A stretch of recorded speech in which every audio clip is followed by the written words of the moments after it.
Eleanor a emboîté le pas à Carmen et promet d'être au moins aussi virulente. La tempête sévit depuis la soirée du mardi 2 janvier et touche pas moins de 49 départements français. Elle a déjà causé la mort d'un homme, après une chute d'arbre dans une station de ski en Haute-Savoie. 15 personnes ont été blessées, dont 4 gravement, dans plusieurs départements où sévit Eleanor. Ce mercredi 3 janvier, 225 000 foyers étaient privés d'électricité à 12h30, selon Eddy. Les principales régions concernées sont désormais situées à l'est, avec 70 000 foyers sans courant électrique en Alsace et en Franche-Comté, 40 000 en Lorraine et 25 000 en Bourgogne, a indiqué Eddy dans un communiqué.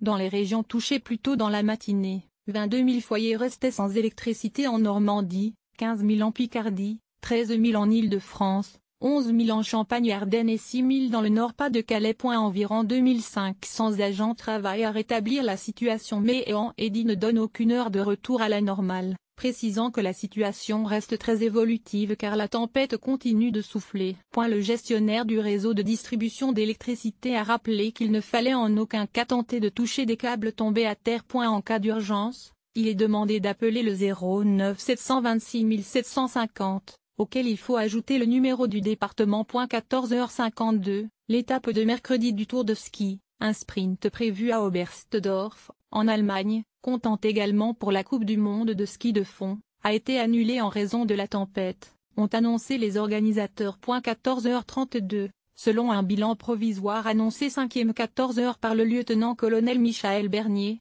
porte-parole de la sécurité civile, outre l'homme tué, 15 personnes ont été blessées, dont 4 gravement, lors du passage de la tempête. 14h08, la tempête Eleanor fait un mort après la chute d'un arbre dans une station de Haute-Savoie. 13h52, un total de 225 000 foyers étaient privés d'électricité à 12h30, alors que la tempête se déplace 5e les de la France, après avoir touché la Bretagne, la Manche, le Nord et la région parisienne avec des rafales supérieures à 120 km/h, a annoncé le groupe Eddy. 13h20, Météo France a relevé des rafales à Roissy à 134 et 110 km/h à Paris, mais aussi 147 km/h à Cambrai Nord, ainsi que 137 km/h à Dieppe, 134 km/h à Metz, 102 km/h à Lille, 107 km/h à Reims et 103 km/h à Clermont-Ferrand.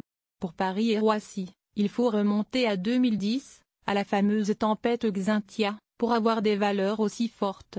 Qu'a fait 8 ans qu'on n'a pas eu des rafales aussi fortes en Île-de-France, souligne Frédéric Nathan, prévisionniste à Météo France. 12h45, le trafic aérien a repris à Strasbourg et Bâle-Mulhouse, indique la GAC. 12h37, toit d'un camion soufflé, poulailler envolé et toiture d'église sur la place d'un village.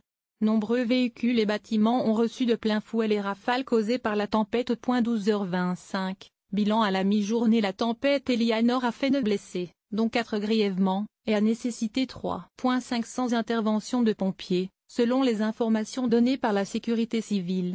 Parmi les 4 blessés graves se trouve un homme qui a chuté de son toit en Seine-et-Marne, une femme qui a reçu un bloc de ciment dans le Haut-Rhin, un motard qui a heurté un arbre en Eure-et-Loir et une personne qui a reçu un arbre sur son véhicule dans l'Essonne, indique le lieutenant-colonel Michael Bernier. 12h17, les stations de ski ne sont pas épargnées par la tempête. Tandis que Val Thorens a fermé des pistes, la station de Val d'Isère annonce à la mi-journée la fermeture de toutes ses remontées mécaniques. Point d'interrogation inversé. Toutes les remontées mécaniques du domaine sont fermées. Point d'interrogation inversé. All lift are closed right now. Val d'Isère Val d'Isère 3 janvier 2018 H42, sur les lignes ferroviaires des Hauts-de-France, des Pays de la Loire et de la Normandie, de nombreux dégâts causés par la tempête. La SNCF assure faire le nécessaire pour empêcher le retard des trains. 11h34, à Paris, dans le 17e arrondissement, un échafaudage s'est effondré au cours de la nuit. 11h23. À Paris comme en région, il est recommandé de prendre ses précautions et d'éviter tout déplacement inutile. 11h11, pour des raisons de sécurité, la tour Eiffel, en haut de laquelle des rafales à plus de 140 km/h ont été enregistrées, a été fermée au public. 11h08, Météo France a placé 51 départements en vigilance orange vent violent et vague submersion. Retrouvez ici la liste des départements concernés et les mesures de sécurité à prendre. 11h05, les transports sont perturbés, notamment le transport ferroviaire en Picardie, ou encore le trafic aérien, qui est suspendu à Bâle-Mulhouse et à Strasbourg, comme l'a indiqué la Direction générale de l'aviation civile GAC.